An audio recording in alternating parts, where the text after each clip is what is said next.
你知道有个男人拥有一年四季有着不同风景的豪华别墅，娶了全国最美的女人，过着最高级的物质生活，却毅然决然放弃这一切，决心踏入森林里寻找生命奥义吗？那个男人是谁？他就是我们常听到的释迦牟尼佛哦。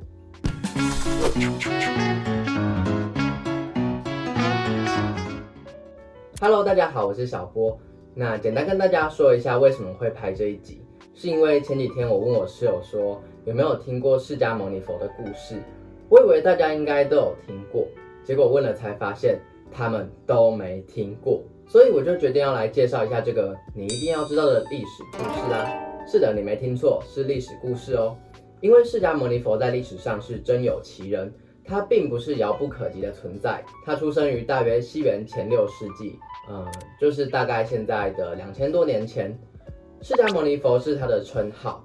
为什么叫释迦牟尼佛呢？是因为他当时的种族就叫做释迦族。那他在成为佛之前的名字是乔达摩悉达多。悉达多是一位王子，在他出生的时候就被当时能够看相的仙人预言，未来要不是成为一位能够统领非常多国家的国王，就是成为一位觉悟者，也就是我们常常听到的佛啦。佛就是梵语觉悟者翻译过来的名词。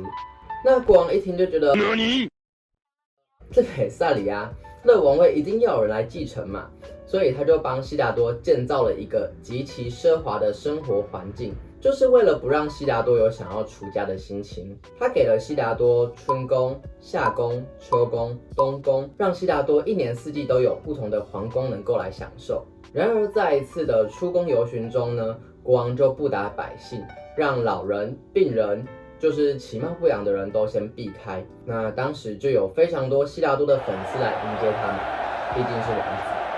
但是在人群的缝隙中，悉达多看出去就看到了一个老人。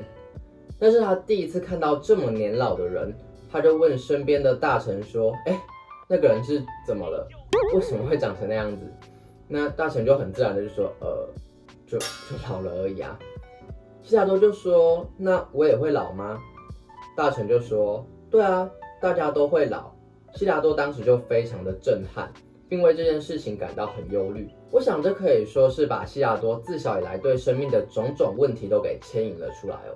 在后来几次的游巡中啊，他看到了痛苦的病人，还有失去生命的死人，这一次一次对于悉达多来说都是非常大的震撼和打击。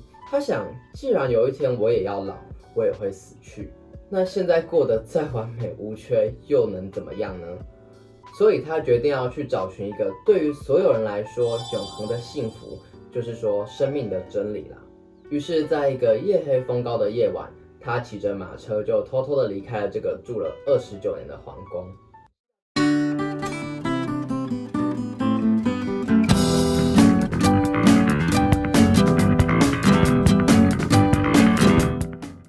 悉达多离开皇宫后呢，国王派了非常多的人去说服悉达多回来，但几次的说服都历经失败。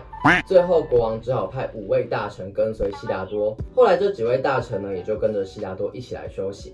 那我们知道，印度一直都有很多对于这个灵性上的追求的这种风气，所以当时悉达多就拜访了很多个老师。经过了一段时间的修行之后呢，悉达多的进步非常的神速。他的精神修为已经达到了非常高的境界，那最后老师已经没有东西可以教给他了。但是悉达多仍然觉得这不是从人间的苦海中解脱的最终境界，所以他就进入森林中，开始了一段非常清苦的修行。比如说不能洗澡啊，要吃的非常的少啊，不能有任何物质的享受啊。最后呢，他因为吃的东西真的太少了，所以他就饿昏了在河边，被路边的牧羊女看到。那牧羊女就想说：“哎呦，这羊奶叫你可怜。”所以呢，就把羊奶喂到他的嘴边，让他不至于饿死。后来又经过了一段时间的调养，悉达多领悟到之前的苦行对于他来说已经没有意义，于是他开始了正常的饮食，澡也洗了，饭也吃了。那跟随他的5个大臣就以为说，完蛋了，我们的太子堕落了，不修行了，所以也就一起离开了他，还约好说之后就算太子回来，我们也都不要理他。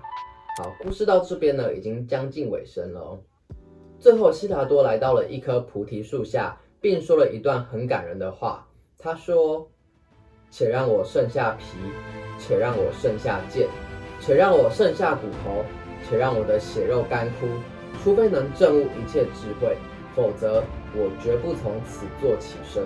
于是悉达多就开始了长达7天的静坐。最后他在第7天的第7夜，太阳快要破晓的时候，看到了非常耀眼的星星，然后就悟到了，就是说悉达多终于成为释迦牟尼佛了。那后来还有一小段故事，就是说他当时并没有马上想要把他的领悟分享出去，因为他认为要让世人来理解实在是太困难了。只是后来他又转念，一开始佛陀想要跟之前的师父分享他的领悟，结果到师父家的前一天，师父已经往生了。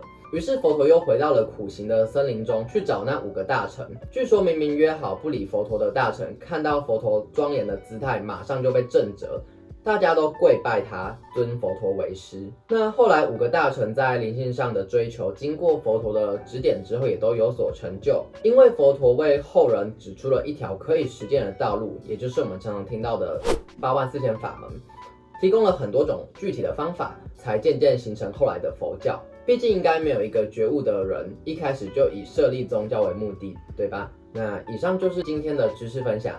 如果你觉得精彩的话，可以帮我按赞、订阅、分享出去，让更多人来知道这个耳熟能详的名号背后的故事哦。我是小波，我们下次再见，拜拜。